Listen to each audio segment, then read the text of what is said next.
এই জাহান্নামের ভয়ে ওমর রাদিয়াল্লাহু তাআলা কান্না করতেন।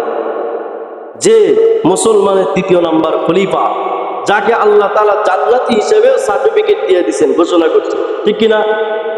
এই ওমর কান্না করতো জাহান্নামের ভয়ে, জাহান্নামের ভয়ে কান্না করত। ওমর রাদিয়াল্লাহু তাআলা শাসন জামানায় একজন প্রজা ছিলেন হুযাইফাতুল ইয়ামিন।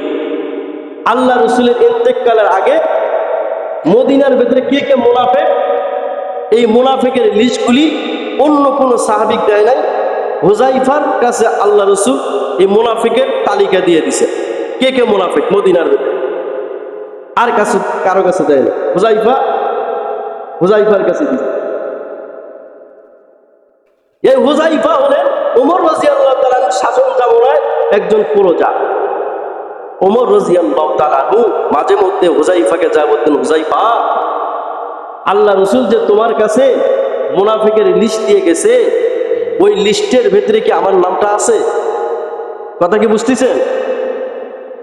ওই লিস্টের মধ্যে কি আমার নামটা আছে? মুনাফিকের লিস্টের মধ্যে আমার নামটা আছে? ওমর যে দ্বিতীয় নাম্বার খলিফা, জান্নাতের সার্টিফিকেট দিয়েছে আল্লাহ, এই ওমর তাকে যা বলেন, হুযাইফা, মুনাফিকের লিস্টের ভেতরে আমার নামটা কি আছে নাকি? আল্লাহ রাসূল যে তোমার কাছে যে লিস্টে দিয়ে গেছে। হুযাইফাতুল ইয়ামিন রাদিয়াল্লাহু তাআলা বলেন, আমিরুল মুমিনিন, আল্লাহর পয়গম্বর এই মুনাফিকের তালিকাগুলি আমার কাছে দিয়ে গেছেন, এটা আমার কাছে আমানত দিছে, কারো কাছে বলতে নিষেধ করছে। আমিরুল মুমিনিন, খবরদার আপনি এই বিষয়ে জানতে চাবেন না, এটা আল্লাহ রাসূল আমার কাছে আমানত দিছে। হযরত ওমরের আরো টেনশন বেড়ে গেছে, না জানি তাহলে মুনাফিকের লিস্টের ভেতরে আমার নাম। হুযাইফা যেহেতু বলছে আমিরুল মুমিনিন এই কথা জানতে চাবেন না, ওমরের টেনশন বেড়ে গেছে, তাহলে নাকি আমার নামটা মুনাফিকের লিস্টের মধ্যে আছে। হযরতে ওমর রাদিয়াল্লাহু তাআলা আনহু একদিন রাত্রে গুরুগিরি বৃষ্টি পড়ে, হুযাইফার বাড়িতে যা দরজায় শব্দ করছেন, হুযাইফা দরজা বলেন, আমিরুল মুমিনিন, আপনি আমার বাসায় রাতের বেলা। হযরত ওমর রাদিয়াল্লাহু তাআলা হুযাইফাকে জড়িয়ে ধরে কান্না শুরু করছে, বললেন, হুযাইফা রে, একটা নতুন কথা জানার জন্য আমি তোর কাছে আইছি। আমিরুল মুমিনিন, কি নতুন কথা? শোন রে হুযাইফা, আজকে রাতে যদি আমি মারা যাই, তাহলে সকালবেলা আমার জানাজা তৈরি হবে। হুযাইফা রে, আমি যদি মারা যাই, তাহলে তুই কি আমার জানাজার নামাজ পড়বি নাকি? এই কথাটা জানার জন্য আমি আইছি।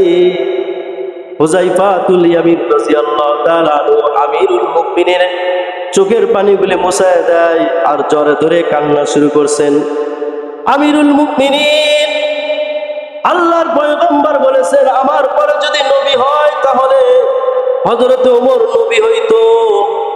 আমিরুল মুমিনিন, পয়গম্বর বলেছেন, আমার পরে যদি নবী হয় তাহলে হযরত ওমর নবী হইতো।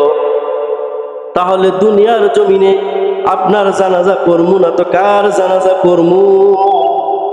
অবশ্যই আমি আপনার জানাজা পড়মু।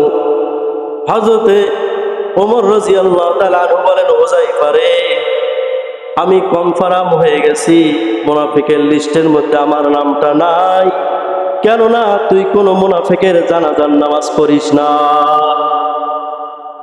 তার মানে হলো, মুসলমান মদিনায় যদি কোনো মুসলমান মারা যাইতো, সমস্ত মানুষগুলি হুযাইফার দিকে তাকিয়ে থাকতো। হুযাইফা যদি এই মুসলমানের জানাজায় যদি শরীক হয়, তাহলে সকলে জানতো এই লোকটা হলেন একজন মুসলমান। আর হুযাইফা যদি ওই ব্যক্তির যদি জানাজার যদি না শরীক হয়, তাহলে মদিনার সব মানুষগুলি জানতো এই ব্যক্তিটা হলেন পাক্কা একটা মুনাফিক। হযরত ওমর বলেন, হুযাইফা রে, তুই কোন মুনাফিকের জানাজার নামাজ পড়িস না। এই জন্য আমি কনফার্ম হয়ে গেছি, মুনাফিকের লিস্টের ভিতরে আমার নামটা নাই।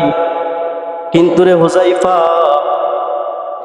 আল্লাহ তো আমাকে এই কথা জানা দেয় নাই যে আমি জাহান্নাম থেকে একবারে মুক্ত। আল্লাহ তো আমাকে এই কথাটা জানা দেয় নাই। এই জন্য রে হুযায়ফা, মরণ পর্যন্ত জাহান্নামের টেনশনে ভয়ে আমাকে কান্নাকাটি করতে হবে। আল্লাহ তো আমাকে জানা দেয় নাই আমি জাহান্নাম থেকে মুক্ত নাকি। এই জন্য জাহান্নামের ভয়ে মরণ পর্যন্ত আমাকে কান্নাকাটি করতেই হবে।